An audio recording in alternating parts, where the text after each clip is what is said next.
All right, then I think I'll first start with a question to everybody. Um, what do you think, what do you feel like is the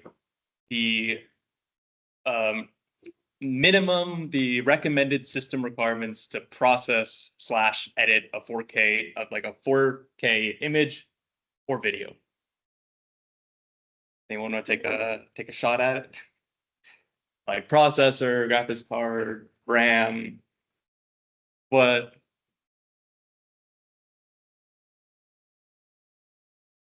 Yeah, big amount of RAM. Don't you need like a GPU for that? Exactly. You need at least Adobe asks you to have a minimum at like they recommend 32 gigabytes of RAM. Already that's a lot. 8 gigabytes of GPU memory, so it has to also have a GPU and then an Intel 11th generation processor or an AMD Ryzen 3000 series. So just a more or less standard processor nowadays. But still, why is this such a problem? Because if you really think about it, there's 4 times as many pixels, or there's 4 times more information within a 4K image versus maybe a more standard one like 1080p, 1440p. There's a lot more pixels in that. And this requires a lot more capabilities from like a classical computer to do that. And you can boil it down even more and say, actually, the reason why it's so much more difficult to process these images is because the dimensionality of the image or the information.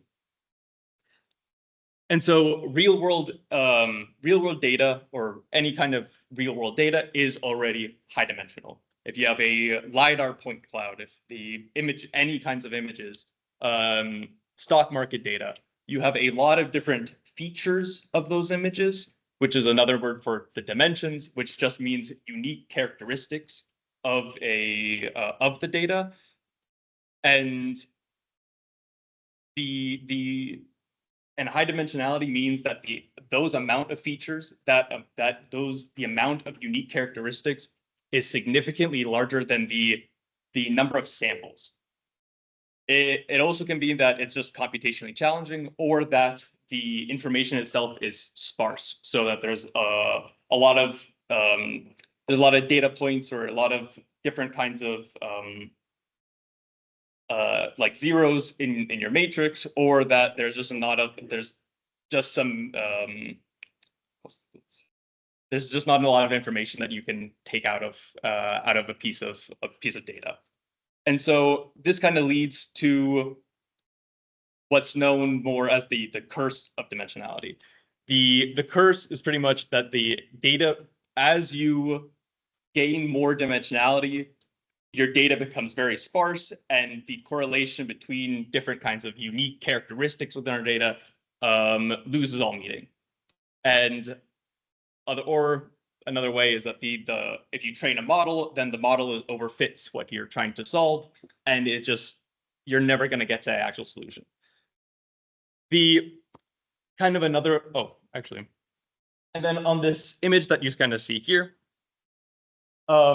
kind of another way to look at why we wanted to reduce these dimensions. So we have all these, we have a lot of unique features, but we only want to look at, or our goal should be to preserve the meaningful structure of our data while reducing the amount of dimensions or the unique characteristics that we have of our data.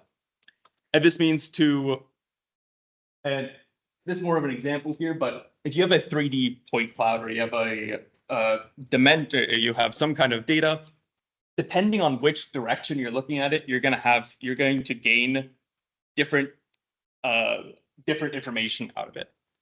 So here you can kind of see in 3D space, that it's kind of like 3 different or 6 different clusters. But if you look at it from one direction, you can see that it's only 2. If you look at it from the bottom, that you can actually see all 6. And then if you look at it from this side, you can kind of see that there's 3. If you project it from 3D onto 2D. just to show you a little bit more of what I'm gain a little bit more feeling of what it means. So if we have an image, we have, depending on the size of the image, the amount of pixels, a image that's only 28 by 28 pixels actually goes to 784 dimensions because each pixel is a feature. In text, if you have 10,000 unique words that you memorize, that you know, each of those words is a feature. In genomics, you have 20,000 gene expressions per patient, and because of that, and each of those genes is a feature. So you have thousands of genes per patient, so you have a large dimensionality. And then quantum states. No matter how many qubits you have, you'll always have more quantum states to represent your qubits. And so the way that we're going to be reducing this is through something called PCA, or principal component analysis. Principal component analysis is mainly just straight up a reduction technique. It's a way to look at our data and say which of these features, which of these dimensions is actually meaningful, and we can just kind of get rid of the rest of that. And this technique is not new in any way, shape, or form. This PCA has been around since 1901, and even before then, there's been hundreds of names that it's been called, and they're all roughly they're more tailored for different fields, but they're all relatively the same. There's the Calhoun-Loewe transformation, the Hodling transformation, the proper orthogonal decomposition, the singular value decomposition, the eigenvalue decomposition, the factor analysis, the Eckernhardt-Young theorem, the empirical orthogonal functions, the empirical eigenfunction decomposition, the quasi-harmonic modes, the spectral decomposition, the empirical modal analysis. It's very, there's a lot of different names for this. And it's because this kind of technique is very important in a wide variety of fields. And with this image, and what you can see on this image on the right, yeah. Yeah, these are all different kinds of techniques that, or functions or equations that are pretty similar to the PCA. So all these are considered a version of PCA. And what we're pretty much doing, what PCA kind of boils down to, is that we're looking at the eigenvalues, and we're saying which eigenvalues have the largest impact on our data, and then we just kind of cut off the eigenvalues that don't have a large impact on our data. So there's these 3 points that change a lot, and then all these points down here don't change that much. So these are not meaningful eigenvalues, and then we kind of cut off the data from there. And so the key idea of it is, if you kind of make it a little bit more math terms, is that PCA finds the orthogonal directions or the principal components of the maximum variance. So we're trying to maximize how much our eigenvalues are changing depending on our data set. And so there's a few different steps that we can do to take this. So one is we need to first standardize our data, because depending on your data set, you might look at something that's between negative 100 and 100, and then, or one data point that's negative 100 to 100, and another one that's 3 million to 50 million. So we need to make sure that those different sets of data all kind of line up. The next step is to compute this covariance matrix. So depending on our features, which features are changing most with other features. And then we construct a larger matrix based on that. And then we take that matrix and we extract the eigenvalues out of it. And then once we have those eigenvalues, you can sort them, cut it, and then you're good to go. So in the example that I wanted to show today was actually using this PCA for facial recognition. And what we need to do for this is to actually first take our the image. We first need to take an image that's like a 2D image. We break that down. We break all the pixels down into a tensor, or a larger tensor. And then we need to compare those to other face images or other images. And we say, is this other image the same as this one?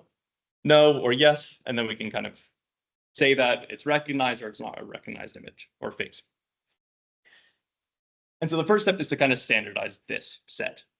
So we need to first look at, okay, we're going to take all of our faces that we have in our training and we put them together.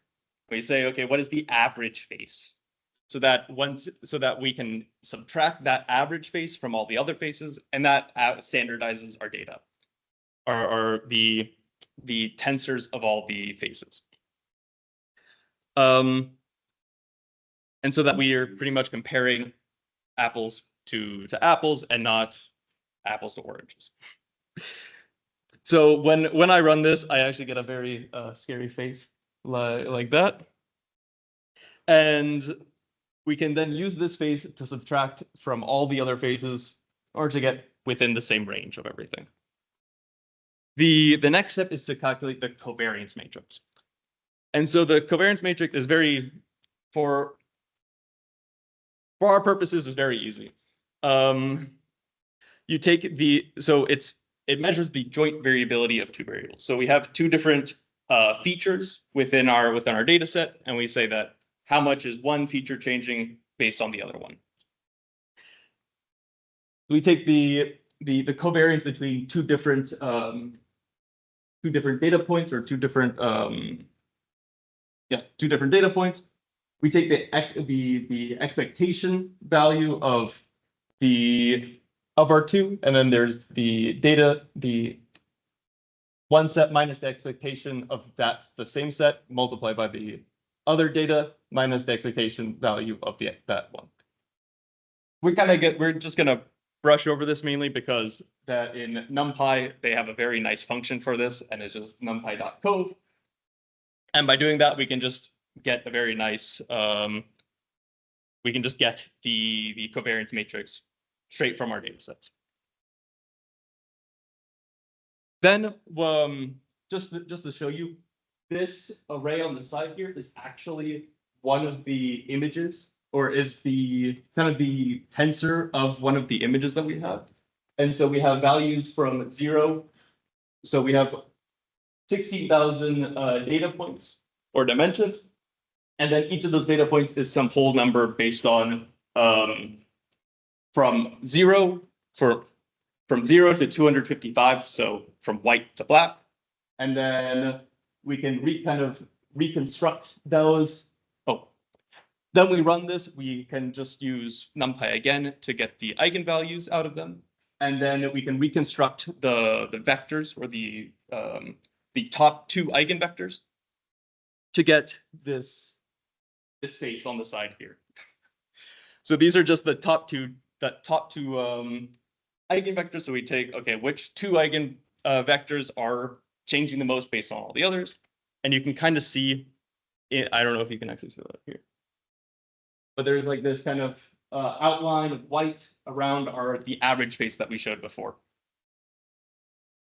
And by doing that, we can then use some other code to compare those things. And I'm going to show you how that looks like now. If I stop sharing here.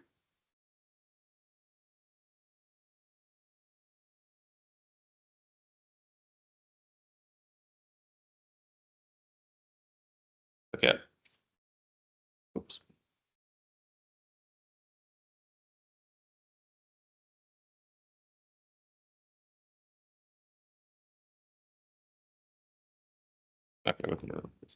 Okay. So the only real library we need is NumPy. Oh, You can do. yeah. So I've uploaded these on GitHub as well, if you would like to follow along. Share the link in the chat, they can access it. Yeah. That's fine. Okay. So first things first that we want to kind of go down and do is grab our images from our folders and create these tensors. So we want two different tensors, one that's like a training tensor and the other one that's a testing tensor.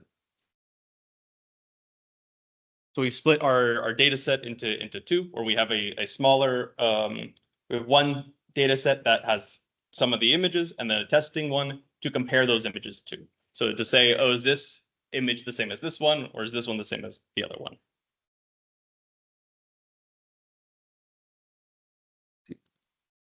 You have the testing images there.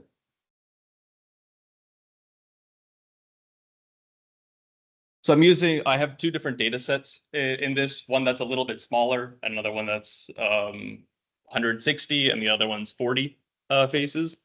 It just makes it a little easier to run in the quantums on the quantum end.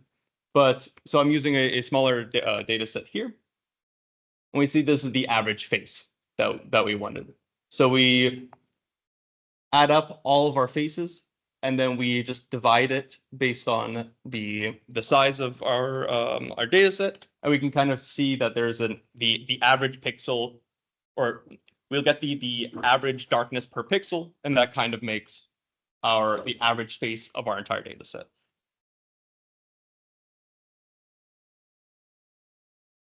We then normalize our training data with our average face, or the mean face, as another note.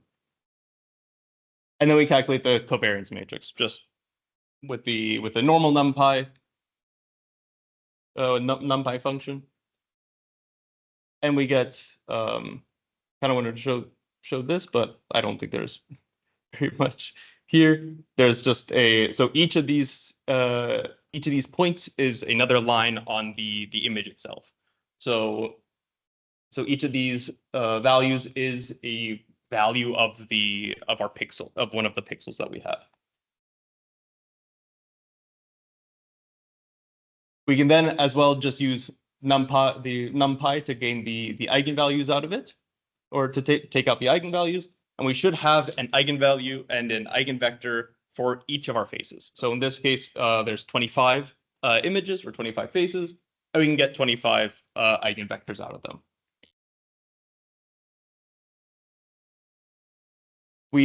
All we need to do now is then take those eigenvalues and sort them based on the magnitude of them, to see, is this eigenvalue and eigenvector changing more than the other ones or less?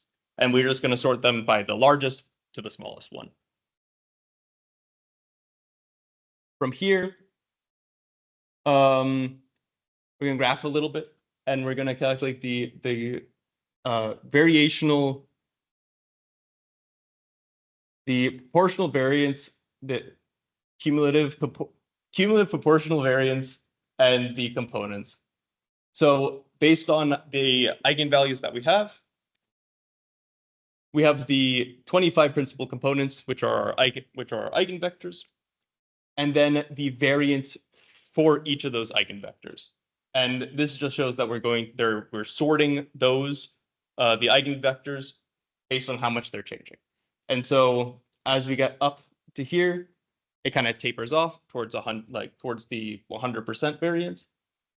And then some of them don't change very much between them.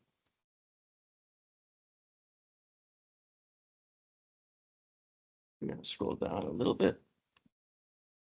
So for each of our faces as well, we can find the eigenface itself by using this projected data instead. And then we scroll down. We want to do the main thing that we actually want to do to be able to compare these faces is to find the weight of the eigenface. So how much, like, the, can't really see it, but so the weight of the eigenface, and then compare that in the training set, and then compare that to our testing set. And then we're going to use this just this recognizer function to open up the testing images, calculate the weights of their eigenfaces, and then compare them to our training set, essentially. And what this does,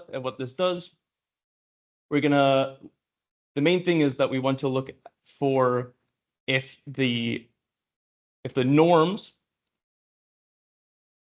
which is the difference between the weights of our unrecognized space, or the weight of our training set, and then subtracted by the weight of the eigenface of what we're trying to kind of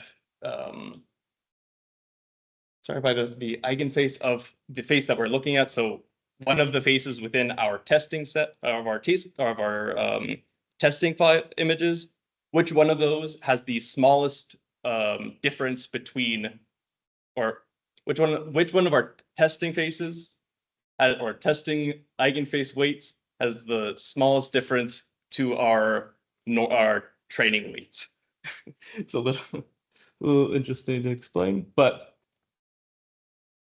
we take the norm of that because maybe it's a little bit higher normal. And then if that norm, or if that difference is less than some kind of threshold that we define, which we're defining as this T0, then we say, oh, then it's a face because it's below that threshold. And if it's not, then we say that it's not a face, or it's at least an unknown face, or we just couldn't find something that was close enough. As well, we define this this match. So we're just looking at the names of our two different files just to make sure that the image that we found and the image that we're looking at kind of is supposed to match. And then just cycling through all of our images, we can run this recognizer. At first, we're using 2e to the 8, and then goes through all of the images that we have. And we're only at 50% recognition rate. Let's see what happens if we actually change our threshold, or our error rate threshold. So this is saying anything above this is not a face, anything below this is a face. So we actually reduce this. Have that run. We actually get a higher. We can actually see that it's predicting better which of the faces. And I think it was 1E7. And these are kind of different or one of the different weights that we can kind of, or one of the different variables that we can mess with to kind of cut out which of the eigenvectors or eigenvalues that we're keeping in versus putting out.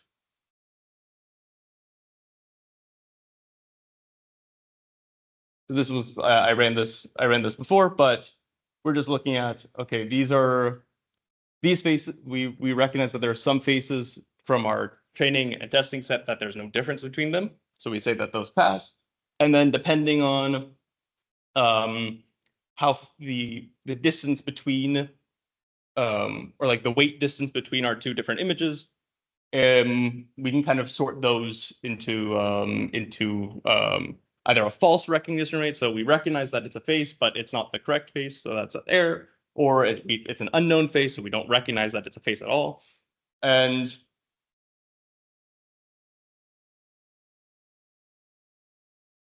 then we can actually look at what point in our error rate or error threshold should we actually cut.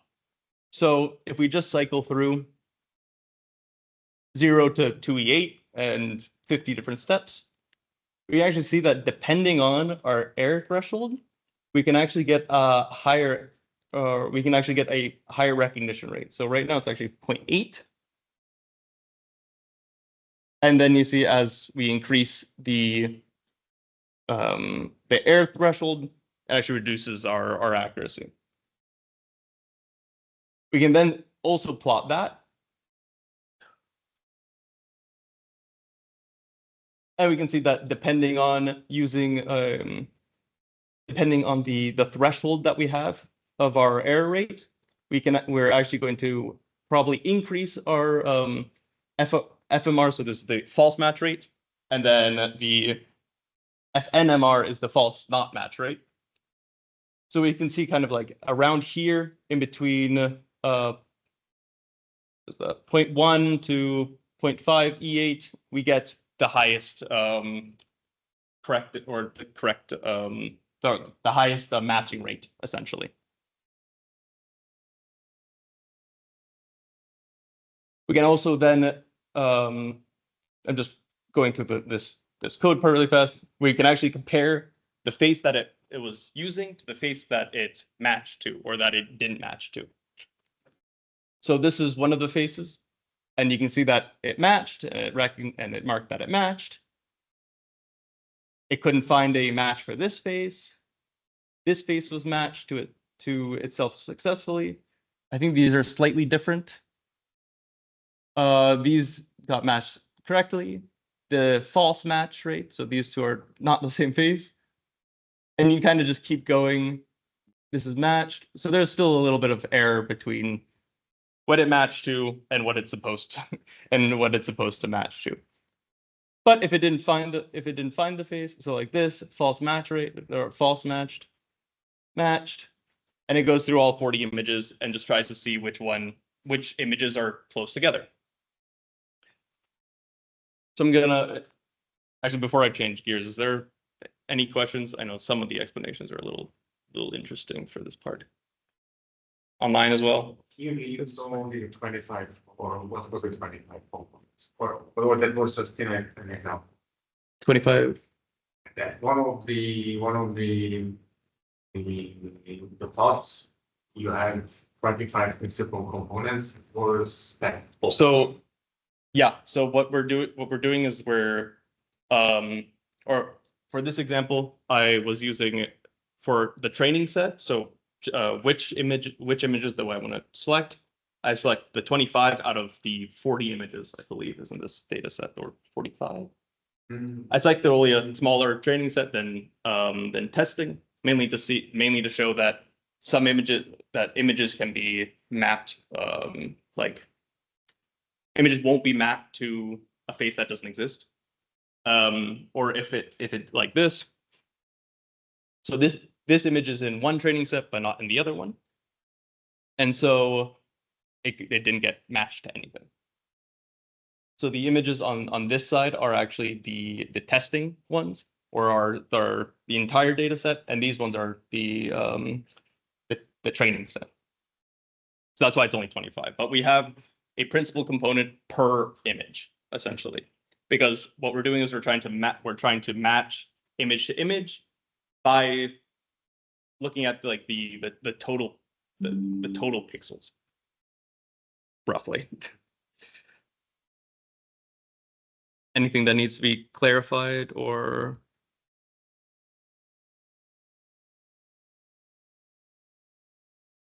anyone online? Oh, it's fine. All right, then let's shift gears and figure out why we want to do quantum.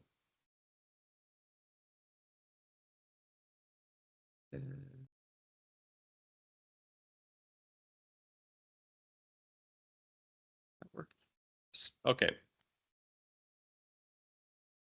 So I just went through it relatively fast. There's a lot more that you can kind of like get into for PCA.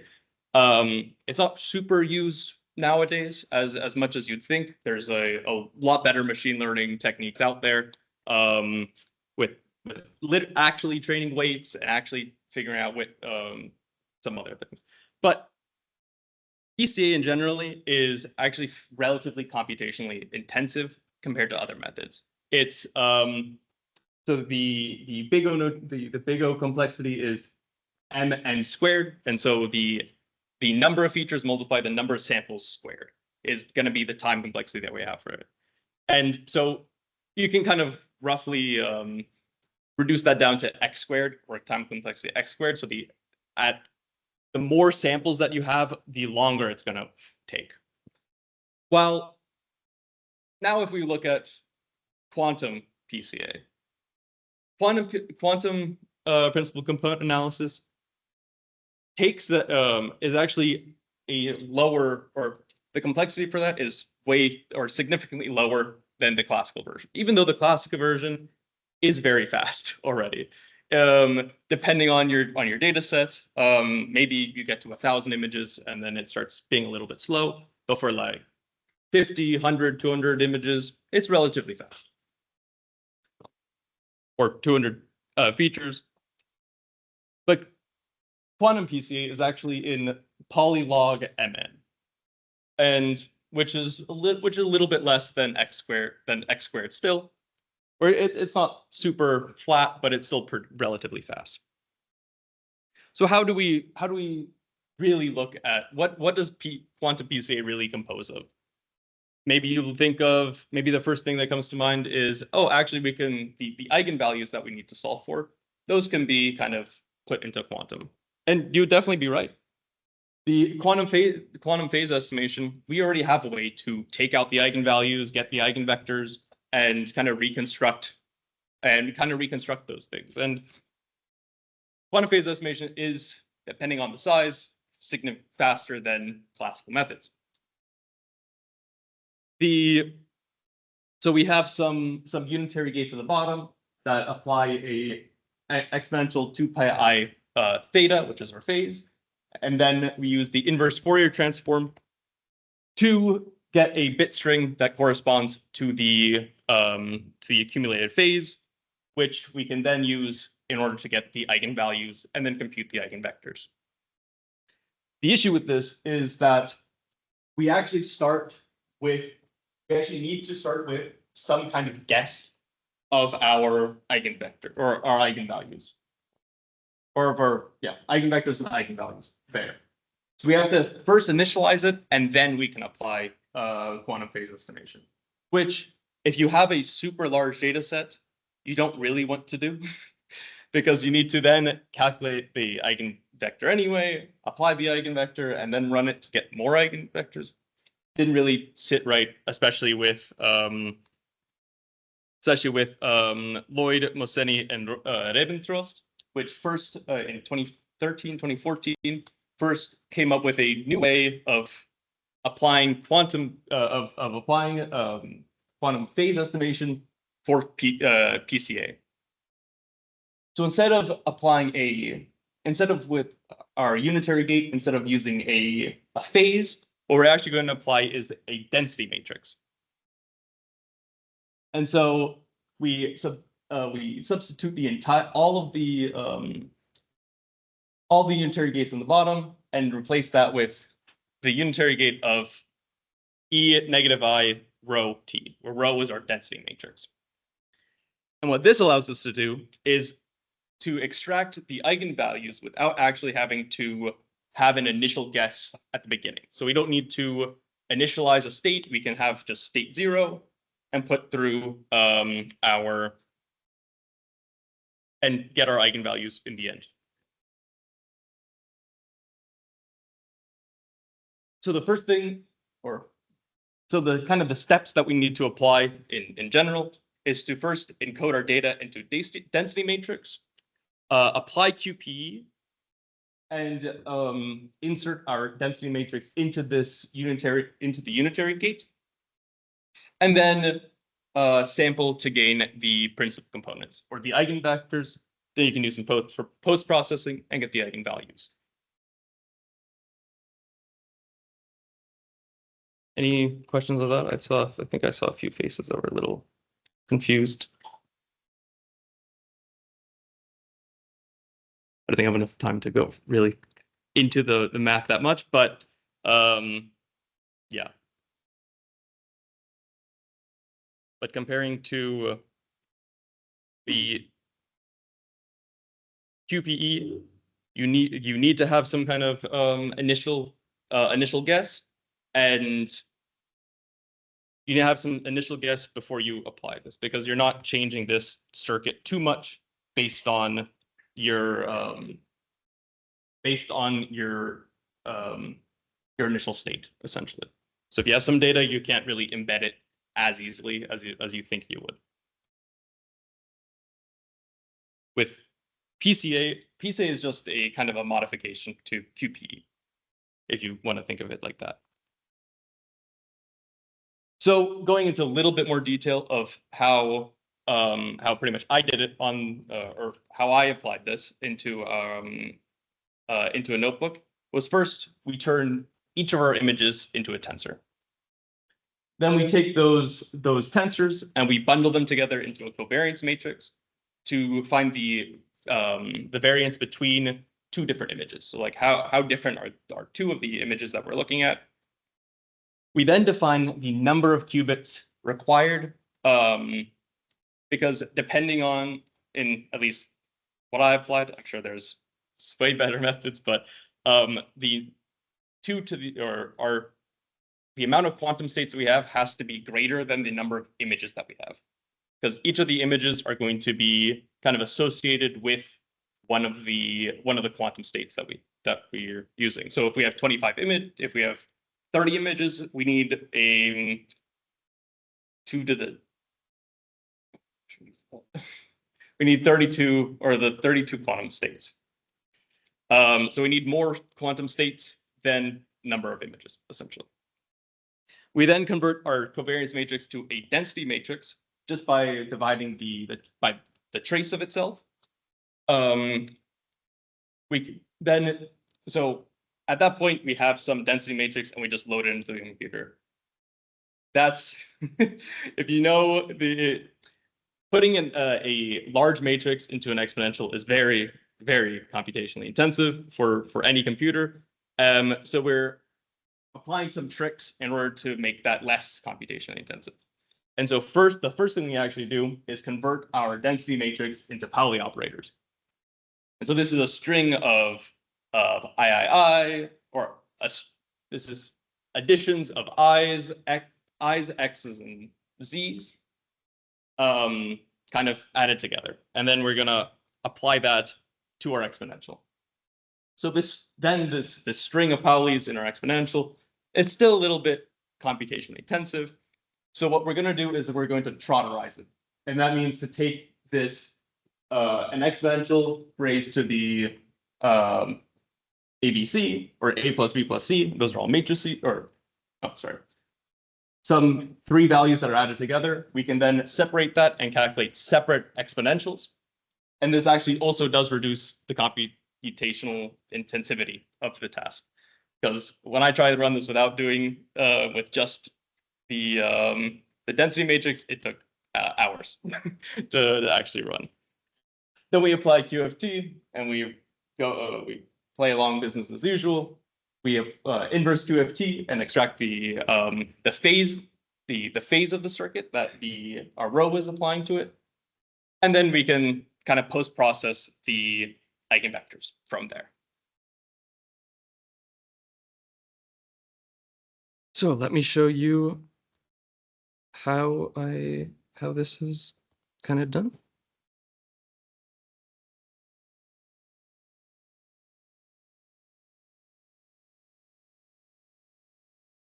Stop. You should stop sharing this. Yeah, stop sharing. I'm gonna change it to duplicate these displays.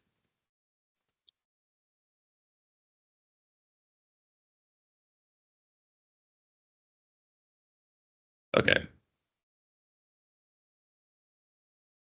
Well, back to the start. We're gonna keep everything very simple, like the exact same, essentially. Oh yeah, whoops. Let me share my screen. Okay, here we go. It's gonna be the same images, the same kind of 40 images that we have, in the same folder.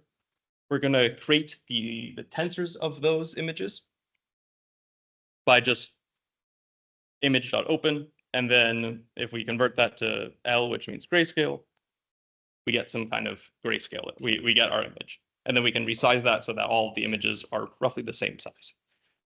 pixel width wise. So we see that the number of training images 25 and the number of test images only is 40. Calculate the mean face in exactly the same way, the exact same face. And then we're going to create the covariance matrix with NumPy, just the same. So now we have a 25 by 25 covariance matrix. Next, we'll use this function just to calculate how many qubits that we really need. And that's just by looking at the shape of our covariance matrix, the length and width. Maybe if the length or the width is larger, we need a larger amount of qubits. In this case, because the shape is 25, we need 5 qubits to match, to have more quantum states than images itself. The density matrix, on the other hand, all you need to do is take the data that you have, the covariance matrix, and then divide that by the trace of the covariance matrix, and that's just the definition of density matrix. Very easy to do on NumPy. And what you need to, or in other words, it has to be that we need to pad. So in other words, of what we need to actually do with the difference between our images, the amount of images and the amount of quantum states that we need, we're just going to add zeros in order to fill out our density matrix, so that all the states that we don't really need, or if it's like we have the 25 images, all the states all the way to 32 is just going to be zeros. So we're going to pad that all out.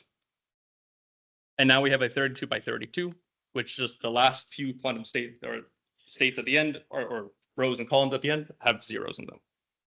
And this is to ensure that once we load that into our unitary operator, that it's a 2n by 2n matrix, essentially. And n is the number of qubits that we have.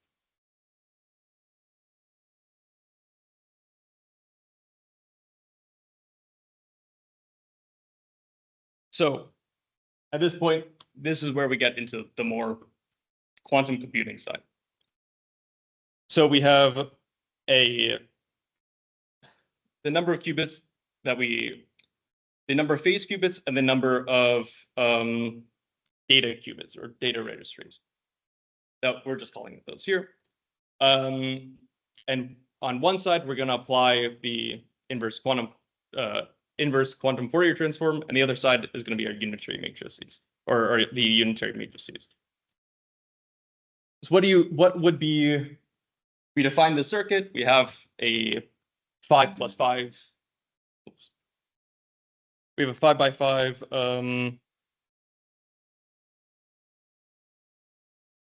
5 plus 5 quantum circuit. What would be? Does anyone have an idea what the first step, what we need to apply to this quantum circuit is?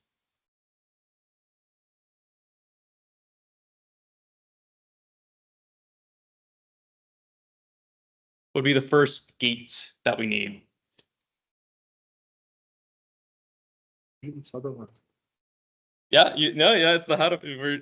The first thing we want to do is, besides that, is to apply Hadamard gates to the upper registry. So we have 2 different halves. We're just going to define it as 2 different halves, just like in quantum phase estimation. And we're just going to apply Hadamards to the top half. Here as well, we're going to take our density matrix. We're going to redefine it, or just this NumPy matrix. We're going to put that into the Qiskit object density matrix. Doesn't change anything. And then we're going to create the sparse Pauli operators from this density matrix. And from what I said before, what would kind of be the next step? We're now applying gates onto our circuit. We applied Hadamard into the upper half. What would be kind of the next step?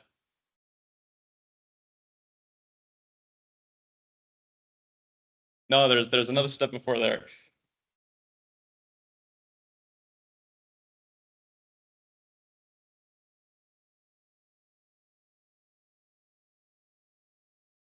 Yeah, we need to apply the unitary operators. So it's a very interesting definition for this unitary operator here. But we're using the Pauli evolution gate as our unitary operator. And then when we put in the exponential into this, where the value, the variables into our evolution gate, we have our Pauli operators that we defined before, the exponential, and then our evolution time, the amount of time we have, and then the way that we're going to trotterize this, or way like to spread it out, is by using something called the Suzuki trotter from Qiskit.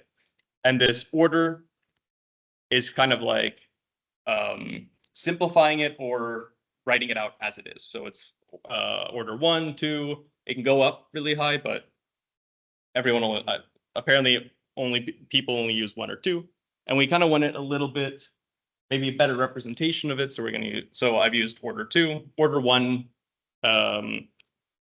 makes it compute a little faster.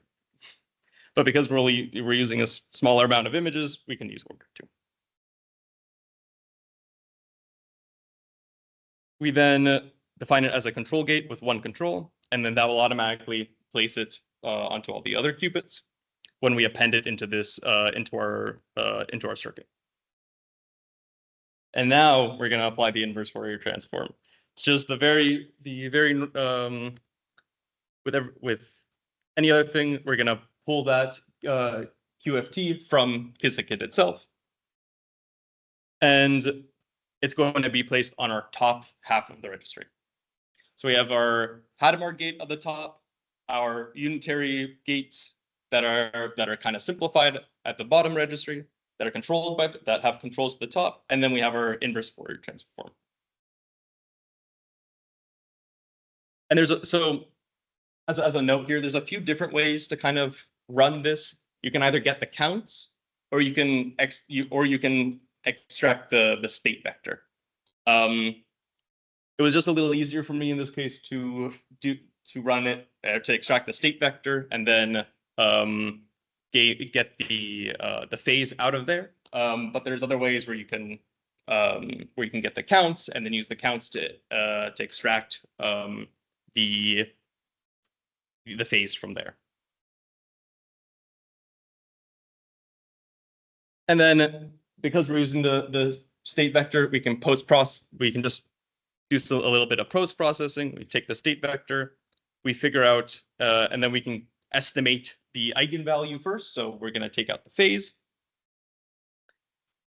We're going to append the phase, and then we're going to calculate the eigenvector from using the eigenvalue from there. And then we're just going to convert it into this different format. So just to show it.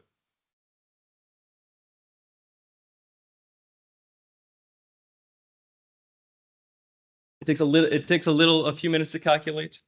With the other data set that I used, that was 160. It takes about 15 minutes. And that's, I think, at 8 qubits already. So yeah, but now we have a much smaller matrix. It's going to run a lot faster. So we applied it. We're running the QPE, and then we have the results. And if I actually show the circuit, it's kind of a little funky. We have 0 through 9, so the 5 that we defined before. And then this is kind of an example of what the Pauli operators look like. So we have our 5 qubits essentially, and then it's going to go through all identity, then all identity except for 1x, and then it's going to swap to z, and then it's going to do that through all the relevant states that it has. And then it just repeats itself. And at the very beginning, we have our Hadamard gates at the top.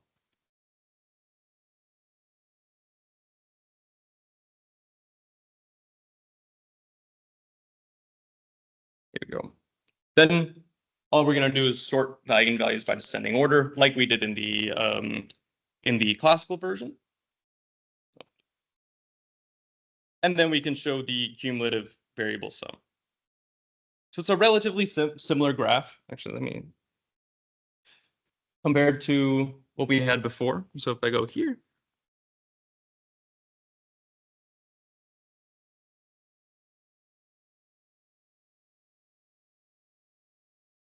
but as you can tell, it's not identical. Even though we're using the exact same data set.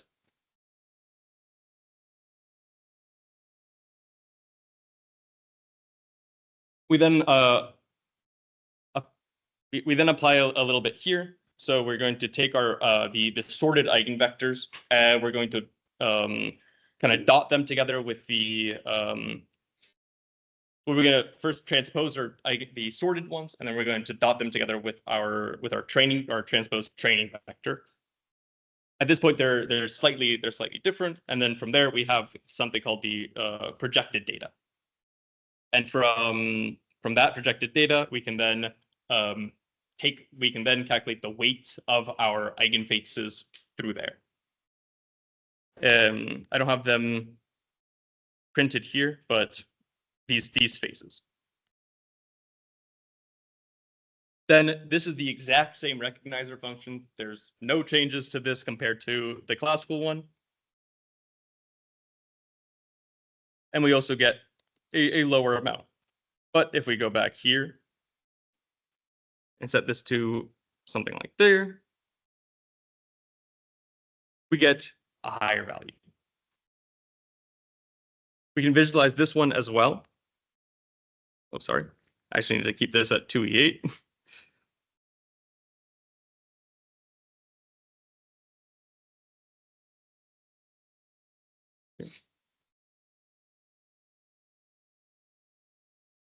Here we go.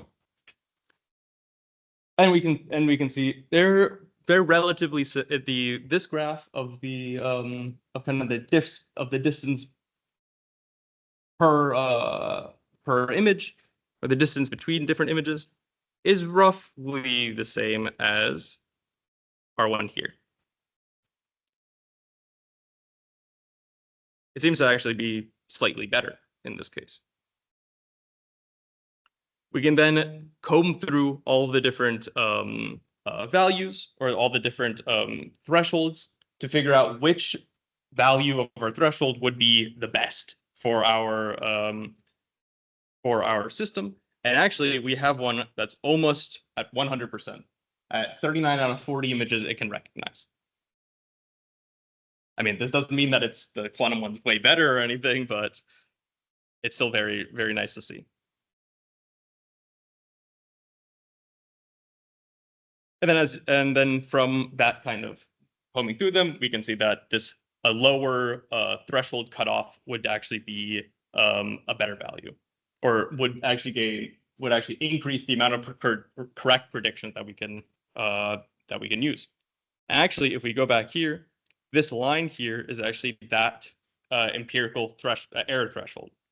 And if we kind of extrapolate a little bit from here, that's a little bit less than 1E7.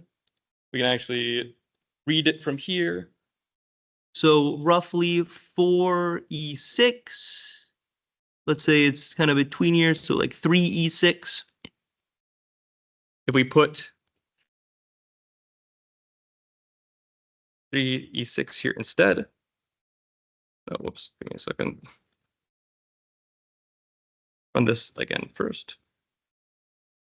We can see that if our error cutoff rate is right there, we can have a 100%, almost 100% chance to find the face. And then we can also verify. The same way, we can go through and make sure that all the plotted faces match up with what it's supposed to. We have that one matched. This one's not matched. This one's matched.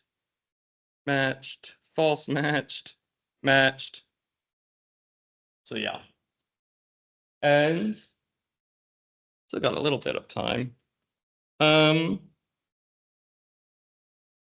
so that's how we're pretty much able to, maybe not like full on facial recognition, but a little bit older way of how to associate one face or one image to another one. There was other ways that there's other techniques that I kind of found where they use this technique and then they kind of like cut out the eyes and compared the eyes to their eyes, so it's maybe a little bit more robust way to for full-blown facial recognition. But this was what I was able to do in that time. Let me go.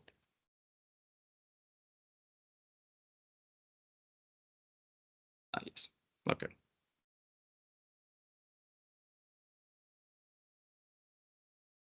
Yeah.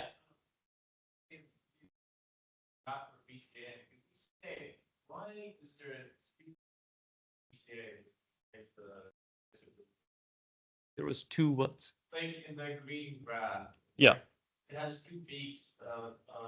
The BCA one, it's just like you see like the highest value, just Mhm. peaks and goes down. I think in the BCA one, you have like two peaks and it just goes down again. Like it goes to the max and put it eight, like twice. It goes up. Is there like a reason for it, or is it just like specifically for the simplification? It might just be based on the data set because here I can give you another example. So I have another one that's a larger data set, which I can't run on the quantum version, but the classical one I can run here. Just give it a second to. It ran all.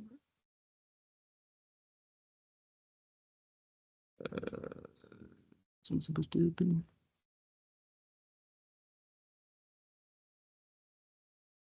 Oh, well, that's fine. Like I think like the result should be the same. There is one difference. Can you show the Ricky, you had a slide where you had the authorization formula. Mhm. And this one. So this R is the rank that is set to 2. And Yeah, I forgot. this is not, it's not an equal sign. It will be It's- so when R goes to infinity. Yeah. So this is going to introduce some error. And of course, if you want to do proper proofs, you need to keep track of what is the amount of error that it should be. And it's kind of interesting. I haven't done this before. It was interesting to see like this actually on the left-hand side, or let's say the lower value where the impact was. Yeah, no. Would be the highest, which kind of gives the intuitive picture that if you're looking for the highest eigenvalues, then you're gonna be fine, and if there's only one, there's only one. But then some other aspects can happen. You can also just hit some kind of resonance. Yeah, it could be true. But yeah, in this kind of this data set, it actually just shoots up to almost 100% and then just flattens out. I'm not entirely sure why in this one and not the other one. It might be because the images are less complex. I mean, it's kind of like this, so maybe the white space has something to do with that. I don't know, but I would say that that kind of like cut off of where it's like, oh, it shoots to 80 and then down and then touches 80 again and back down. It's probably more based on your data set than some kind of mathematical result that happens from PC.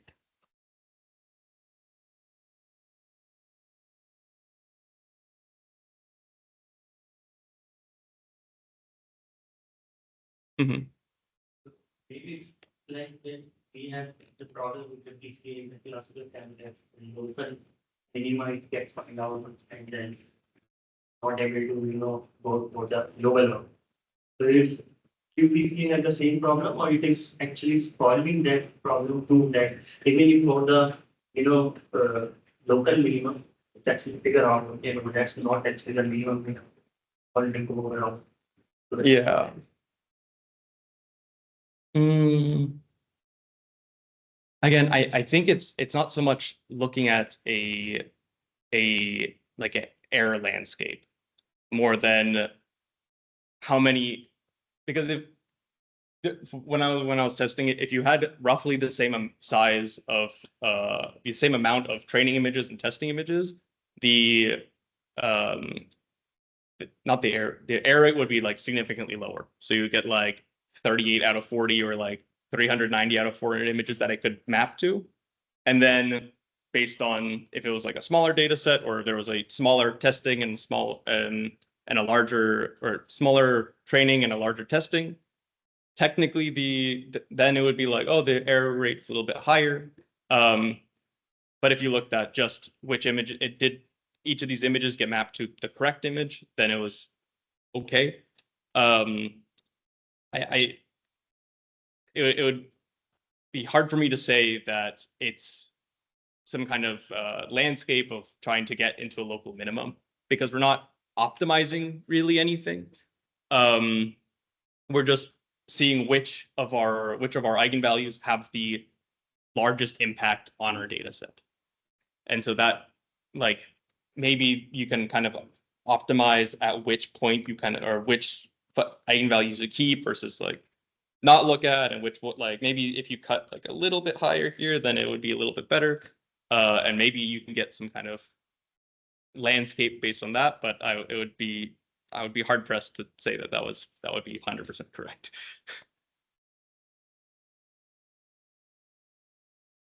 And this is more of a like mathematical problem per se. Like if you look at like real facial recognition where you do have like a if you do like have some kind of neural net that has trained weights and like those are gonna, and you have the error rate kind of like hit I forgot what that curve's called, but when like once it starts like leveling out. No, you're looking at the wrong one.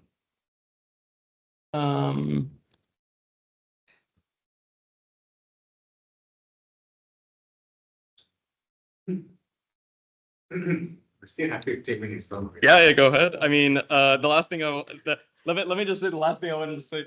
The like PCA, you can use, so both QPCA and PCA, you can both use, or PCA is very useful as well for image compression because you can cut out a lot of the erroneous information that you have in there relatively fast per image. And then it's fine. You can compress the image and get less data per image you have. It's good for, you can actually use it for finance and medical data as well. You can, if it's one patient that has, you're not looking at too many variables, it's fine for that. QPC, on the other hand, you can actually use for QML. It's one of the like grandfather algorithms of machine learning. So it, like if you make it quantum, you can actually maybe potentially be able to find like other uses for it. And for chemistry simulations, you have if you have a lot of different chemical or a lot of different elements, and each one, and you want to kind of figure out which of these chemicals is the one that's affecting our the outcome of this treatment or this process the most, you can probably apply QPCA in order to figure that out a little bit more effective than doing PCA in the end. I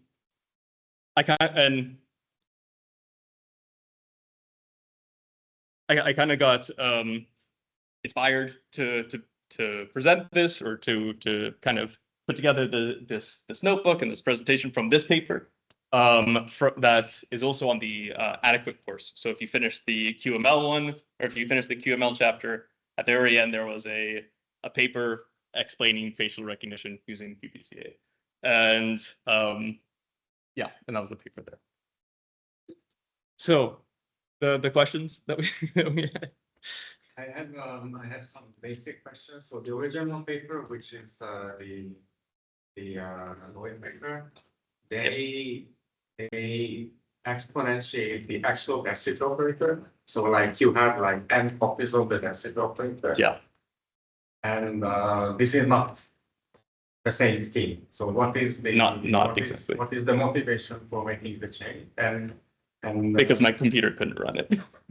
It was mainly I was waiting there for a long time, and I was trying to figure out how could I actually like show this in a simple way that like can actually compute on my be able to compute on my computer. So yeah, no, on their version, they like I don't have a supercomputer at home. And definitely their version, they had an amount of these density operators, and for what I had available for me, it wasn't tenable. But the other one is that you initialize the ancilla into for the working register into the 0, right? So you don't. Yeah, there's no initialization. What if your identity vectors don't have any overlap? With 0? Yeah. I don't know. You have some, I mean, there would be some overlap, but Yeah. I mean, like, what if there are some eigenvectors that have zero overlap? How, or like very little overlap? Is there something that point was like, I don't know, like just randomly choosing some initial state and then. I'm not entirely sure.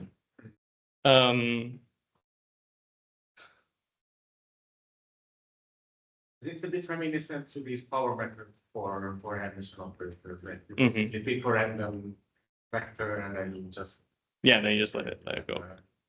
I mean that's like the key difference between this and QPE, because we don't have this initialization. We just have it at 0.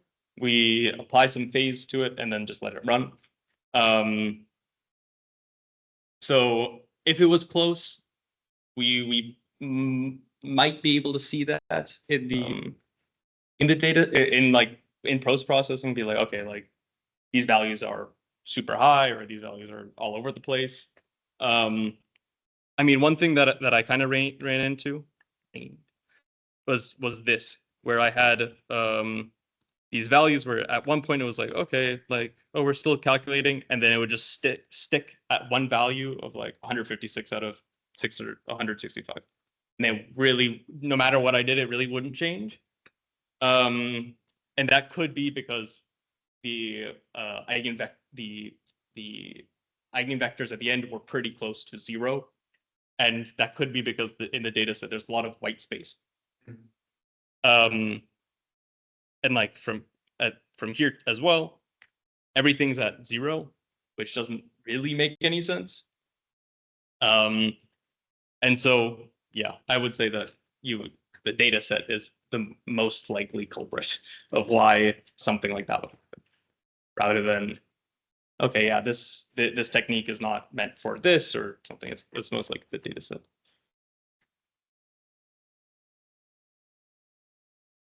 No one else has a question. I might have missed, so where do you set the T? So there is a time, so there is the. Yep. Time resolution. How do you choose? Do you just set it to 1? Or this also some hyperparameter or something that you want to. In this case, I think I just left it at 1. Because let me go to. That was not the right data set. And you did an experiment. What's the? Yeah, it doesn't change very much in the end. From that's right here. I guess I also guess because you already normalized your that appropriate to everything is going to be 0 and 1. Yeah, no, that's the point as well. Like you need it to be between 0 and 1. It has to be within like. If it was beyond there, you would have there would be errors that come up being like, oh, your data is not between 0 and 1. It can't be plotted onto or it can't be added onto a quantum state. It's like, okay, and then I figured that out after a few runs. Well, I mean, the biggest issue is that if you don't normalize it, then you fold everything by 2 times. That that too.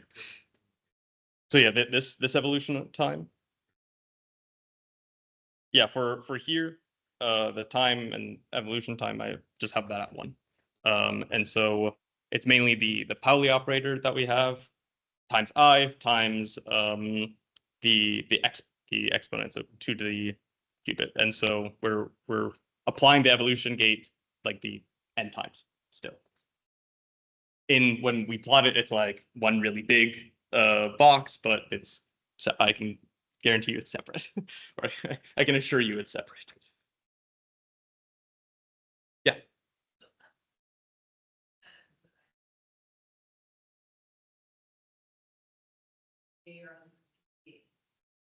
They do time, resources, that's always probably just because you can, that's interesting. Well, the main thing is time. So there's if I go back here, the main thing is that the complexity of PCA is essentially x squared or big O x squared, and then in QPCA we're actually reducing that to polylog x or polylog x ish, which isn't like a really big change, but it's slightly there. And so we still have like a little bit less time. It's mainly so that you don't have to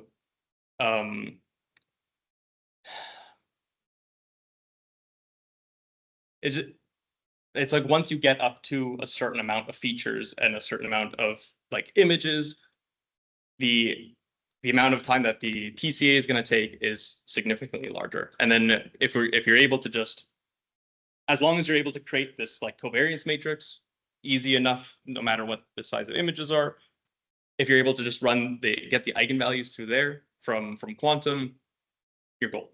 But I know like if you look at like if any kind of chemistry simulations, extracting the eigenvalues from like a large crystal is very time consuming.